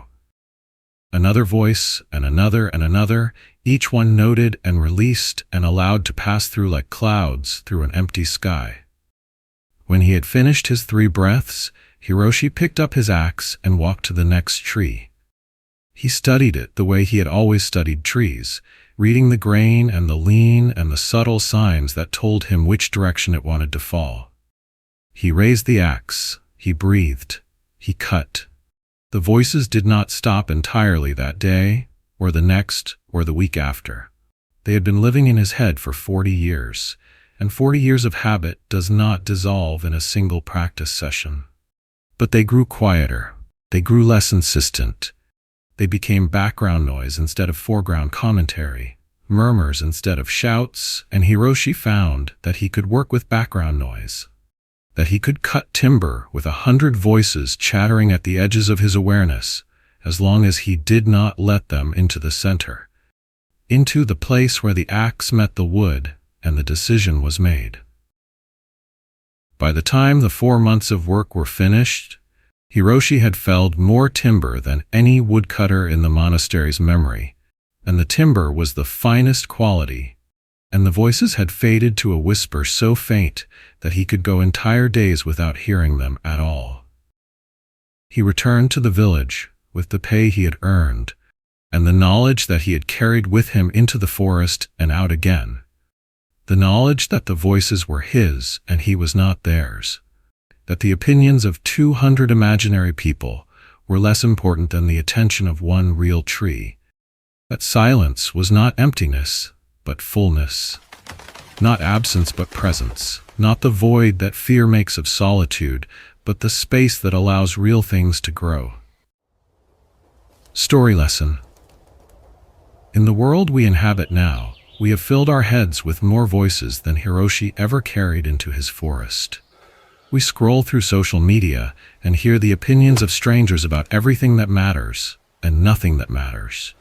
We check our phones and find messages from friends and family and colleagues and advertisements, each one making demands on our attention, each one insisting that its voice is the most important, that its concerns are the most urgent, that we must listen and respond and act before the next voice drowns out the last. We have become walking villages, crowded with the opinions of people we barely know, and we have forgotten that we can set them down. We have forgotten that the forest still exists, still holds its ancient silence, still waits for us to return and find the voices that matter and release the ones that do not. Your head holds 1,000 voices. The forest holds one. The one is enough. The one has always been enough.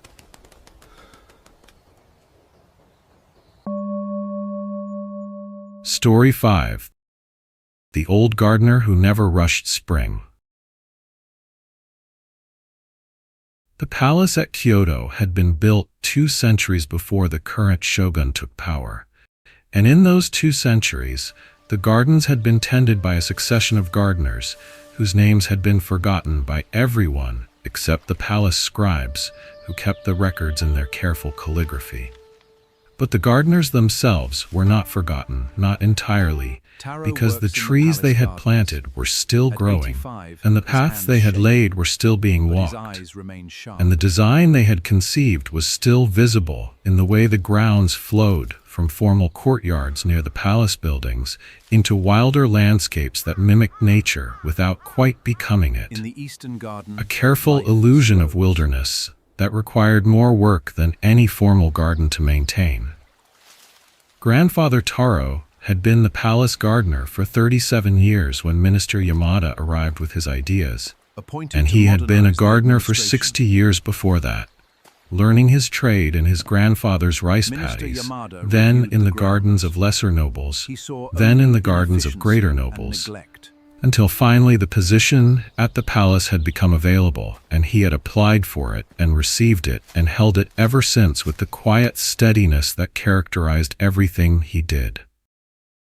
He was 85 years old, and his back was beginning to curve slightly, and his hands shook when the mornings were cold, but his eyes were still sharp enough to see the first sign of leaf-mining caterpillars in the cherry trees. And his judgment was still trusted by the palace steward who had served 3 shoguns and had learned that Grandfather Taro was the one person in the entire palace grounds whose advice was worth following. Minister Yamada was 34 years old, and he had been appointed to modernize the palace administration by the new shogun, who had taken power 2 years earlier, and who believed, as all new rulers believed, that everything before his reign had been managed inefficiently and could be improved by the application of better methods. The minister had been chosen for his youth and his education, and his willingness to challenge traditions that had outlived their usefulness, and he had arrived at the palace with a list of reforms that he intended to implement over the course of his first year, reforms that would streamline operations and reduce waste and make the palace grounds more beautiful and more functional than they had ever been before. The first item on his list was the gardens. The gardens, in Minister Yamada's opinion, were a disaster. They were beautiful, he would grant that, in the way that old things were sometimes beautiful, but they were inefficient, unkempt, managed by a single old man who seemed to spend most of his time sitting on benches and watching the trees grow rather than actually doing any work. The paths were overgrown in places. The flower beds lacked variety. The famous cherry trees that the palace was named for had not bloomed properly in 3 years, and no one seemed to know why or care enough to find out. Minister Yamada had reviewed the garden budget and found it surprisingly generous for such mediocre results, and he had concluded that what the gardens needed was not an old man who had been doing things the same way for 60 years, but a modern approach, a systematic approach, an approach that would deliver results within the current fiscal year. He found Grandfather Taro in the eastern garden on a morning in late autumn, sitting on a stone bench beneath a maple tree, that was just beginning to turn red, watching the leaves fall as though he had nowhere else to be and nothing else to do. The minister introduced himself with the confident handshake that he had learned to use in his previous positions, and Grandfather Taro stood slowly and bowed with the measured courtesy of a man who had been bowing to palace officials for longer than the minister had been alive. "I would like to discuss the garden management plan," Minister Yamada said, unfolding a scroll that he had prepared for this occasion.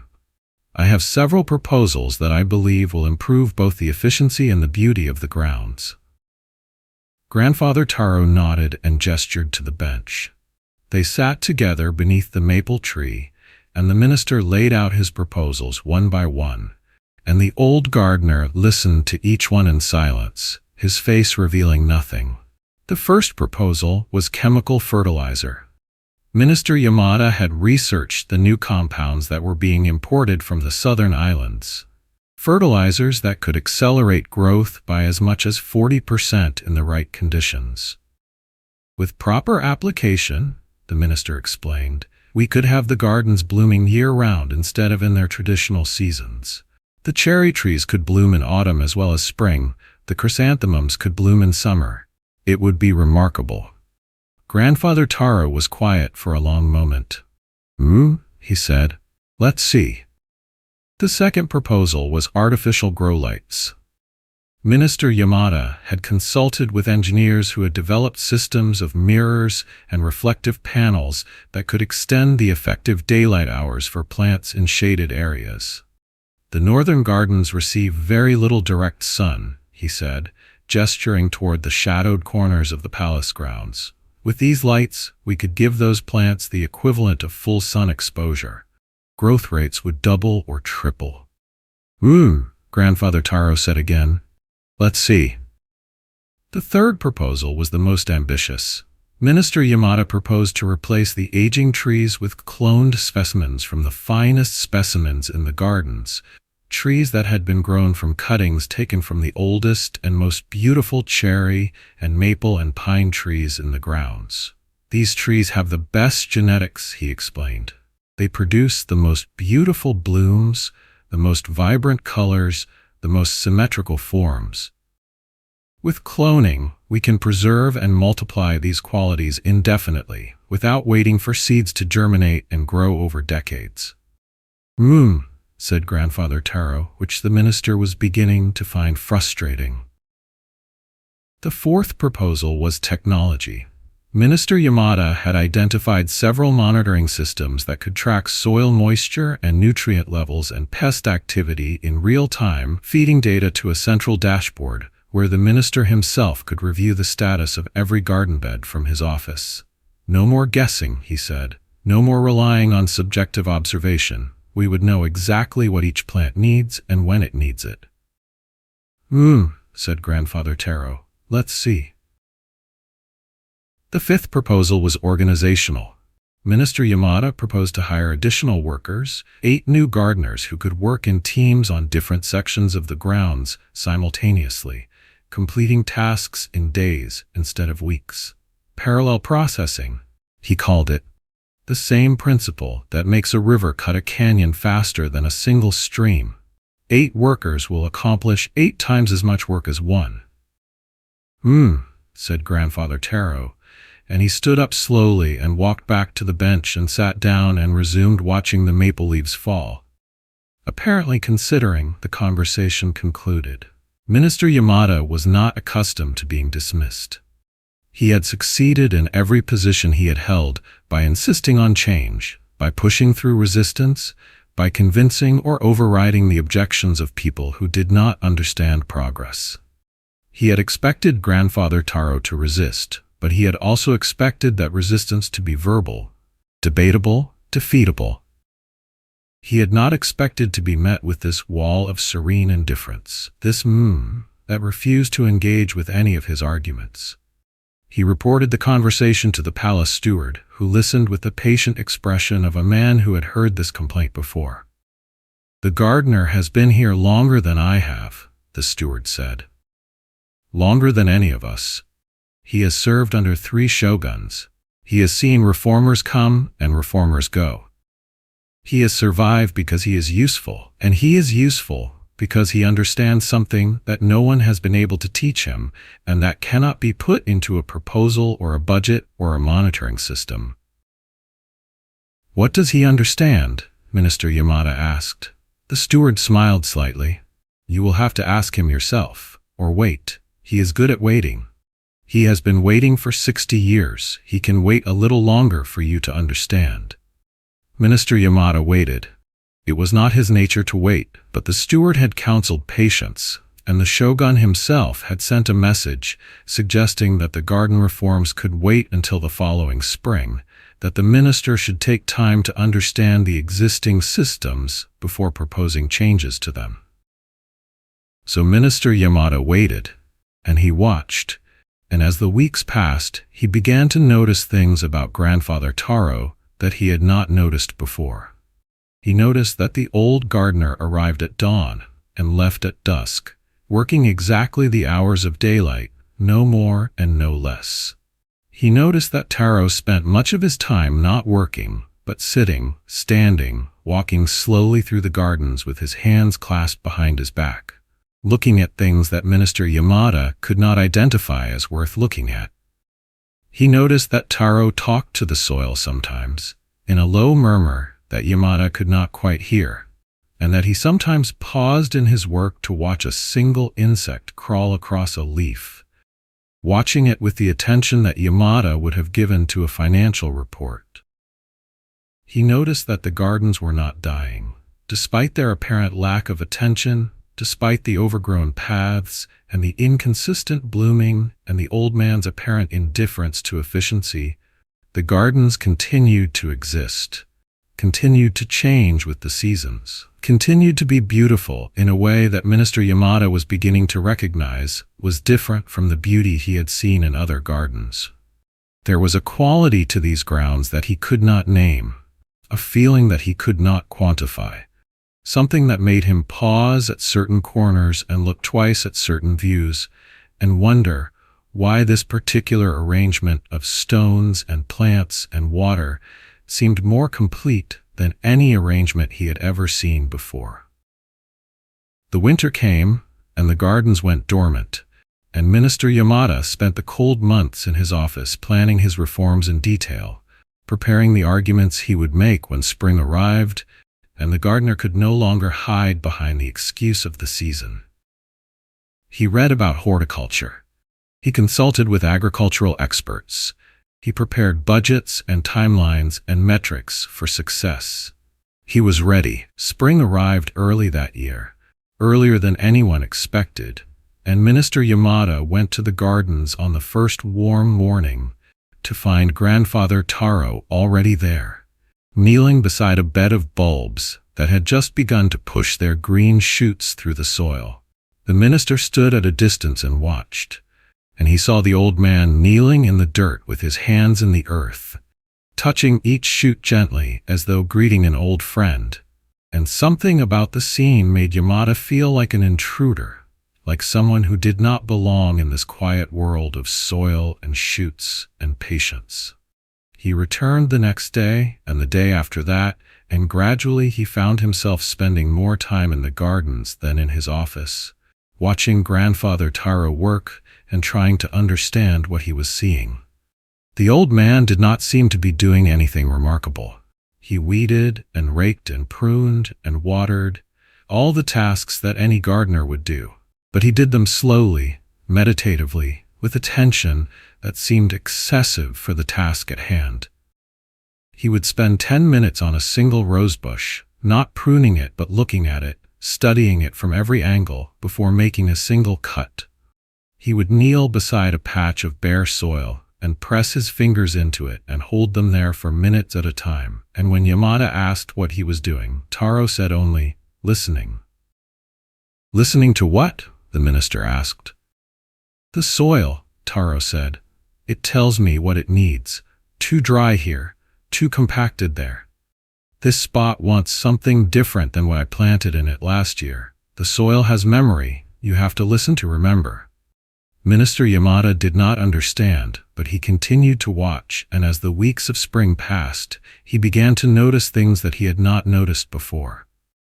He noticed that the garden seemed to change in ways that were not linear, not predictable, not measurable by any metric he had prepared. The cherry trees budded, and then paused, and then budded again, and then bloomed all at once in a single afternoon when the temperature and the light aligned in exactly the right way. The bulbs emerged at different times in different beds, not because they had been planted at different times, but because the soil in each bed held different combinations of moisture and nutrients and microbial life that affected the rate of growth in subtle ways that no monitoring system could detect. He noticed that birds had begun to nest in the cherry trees, more birds than he had ever seen in any garden. And when he asked Grandfather Taro about it, the old man said, "They know. The trees know things that we don't. When the trees are healthy, the birds come. When the soil is right, the insects come. When the insects come, the birds come to eat them. It's all connected. You can't force one part without affecting the others." The other palaces in Kyoto had been implementing modernization programs for years. Their gardens were showpieces of efficiency, with cloned specimens growing in perfect rows, with fertilizer schedules calculated to the gram, with monitoring systems that tracked every variable and adjusted every input. Their gardens looked immaculate, engineered, impressive. When the shogun visited those gardens and compared them to the Kyoto palace grounds, Minister Yamada expected criticism, expected to be told that his reforms were too slow, too conservative, too deferential to tradition. But the shogun said nothing about the gardens. He walked through them in silence, and when he reached the famous maple grove where the trees turned crimson in autumn, he stopped and stood for a long time looking at the view, and then he asked, "Who tends this garden?" "Grandfather Taro," the steward replied. "He has been here for 37 years. 37 years, the shogun said. He nodded slowly. "Let him continue." The cherry blossoms opened on the morning of the imperial visit, exactly on the day that Grandfather Taro had predicted they would open, though the weather had been unpredictable that spring, and every other gardener in Kyoto had been wrong about the timing. Minister Yamada asked him how he had known, and Taro said, "I asked the trees. They told me." Minister Yamada stood beneath the blooming cherry trees on the morning of the imperial visit and watched the petals fall like snow, and he felt something that he had not expected to feel. He felt small, not diminished, not ashamed, but small in the way that a single wave feels small in the ocean, in the way that one season feels small in the span of a year. He had spent his career believing that he could control things, that with enough planning and effort and smart systems, he could make things happen the way he wanted them to happen. But the garden was teaching him something different. The garden was showing him that growth could not be forced, that beauty could not be scheduled, that the things worth having were worth waiting for, and that waiting was not passive but active, not lazy but attentive, not the absence of work but the deepest form of work there was. After the imperial visit, Minister Yamada asked Grandfather Taro if he could study under him for one season. The old gardener agreed, and for the next 3 months, the minister who had come to reform the gardens spent his mornings learning to prune roses, and his afternoons learning to read soil, and his evenings learning to be still. He abandoned his dashboard and his metrics and his efficiency metrics. He stopped measuring growth in inches per week and started measuring it in the fullness of a leaf, the color of a bloom, the sound of a bird settling into a new nest. One evening, as they sat together watching the sunset through the maple branches, Minister Yamada asked Grandfather Taro the question that had been forming in his mind for weeks. "Why didn't you argue with my proposals? The fertilizer, the lights, the cloning, the monitoring systems? You just said, let's see. Why didn't you tell me I was wrong?" Grandfather Taro was quiet for a long time. The sun was setting behind the western hills, turning the sky to gold and then to orange and then to the deep blue that came just before the stars appeared. "Because you would not have believed me," he said finally. "You had to see it for yourself. You had to learn what I learned, the same way I learned it. The only teacher is time. The only lesson is growth. You cannot tell a seed to grow faster. You can only plant it in good soil and water it when it needs water and wait. Everything else is interference." "And the fertilizer?" the minister asked. "Would it have worked?" "It would have worked," Taro said. "The plants would have grown faster. They would have bloomed earlier, produced more flowers, looked impressive on your dashboard, but they would not have been healthy. Fast growth is weak growth. The roots would not have had time to go deep. The branches would have been brittle. The trees would have looked good for a season and collapsed in a storm within a few years. You cannot rush what is meant to be slow. You can only choose whether to respect it or destroy it." Minister Yamada thought about this for a long time. Around them, the garden breathed its slow green breath, indifferent to his reforms and his doubts and his growing understanding that reform was not always progress, that sometimes the old way was the right way, because it was the way that had allowed things to grow naturally, instead of forcing them to grow unnaturally.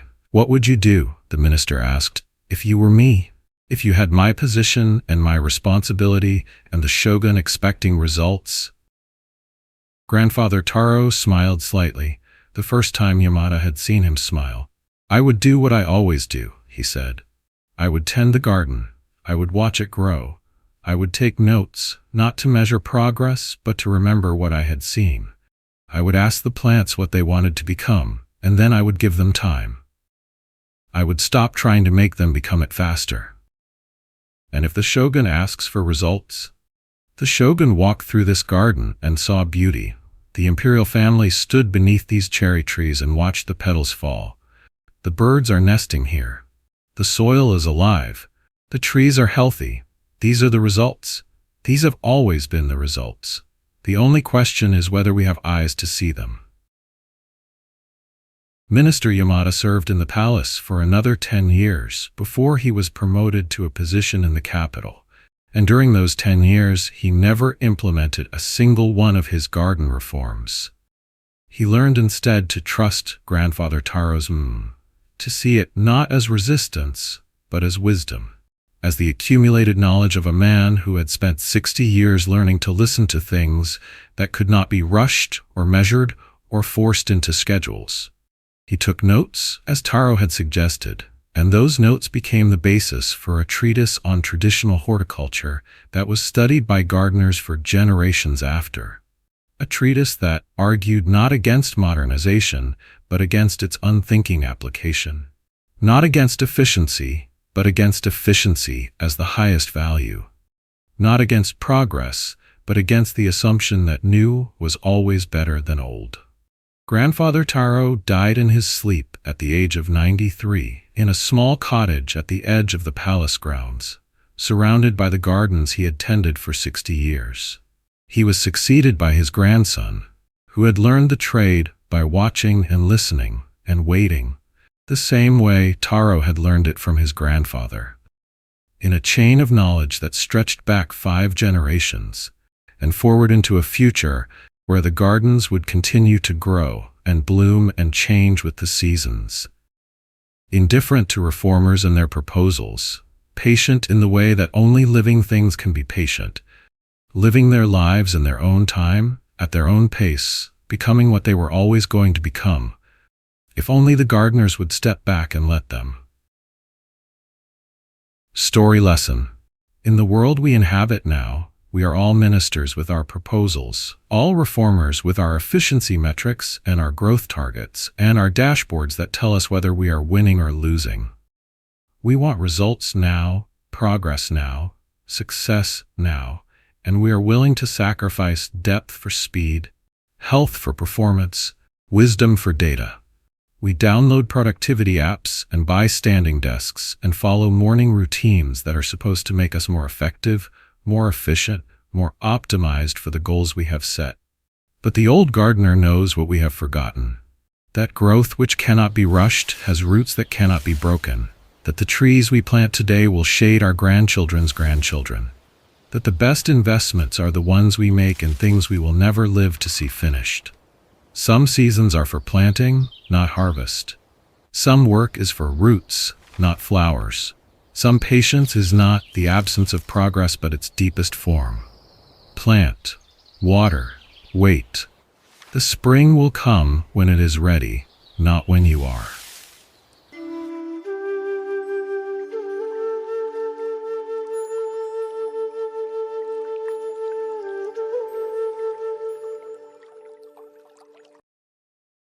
There is a story I didn't tell you in this series, one that I've been holding on to for this final moment.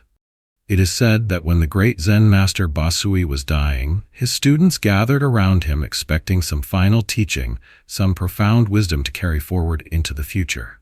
Instead, Basui simply said, "I have no more teachings to give. The place I am going, I cannot describe, but I can tell you this: be kind to the small moments. They are all we have." I think about those words often, especially now, in this age when we have somehow convinced ourselves that the big moments matter more than the small ones. We chase after milestones and achievements, after viral posts and impressive accomplishments, after experiences grand enough to photograph and share. And in the chasing, we miss what Basui was pointing to, that life is not lived in the extraordinary moments. It is lived in the breath between heartbeats, in the sip of coffee before it grows cold, in the conversation you almost didn't have because you were checking your phone. The 7 stories you've heard in this series are not meant to be studied or memorized. They are meant to be lived. Tomorrow morning, when you reach for your phone before your feet hit the floor, maybe pause, just for a moment. Notice the quality of the light in your room. Notice your breath. Notice that you are alive and that this day, this ordinary, unrepeatable day, is the only one you will ever have. The monks who came before us understood something we have forgotten, that the path to presence is not found in grand revelations, but in 10,000 small choices, 10,000 moments of returning, 10,000 chances to be exactly where you already are. Thank you for listening. May your days be full of small moments, and may you have the wisdom to notice them.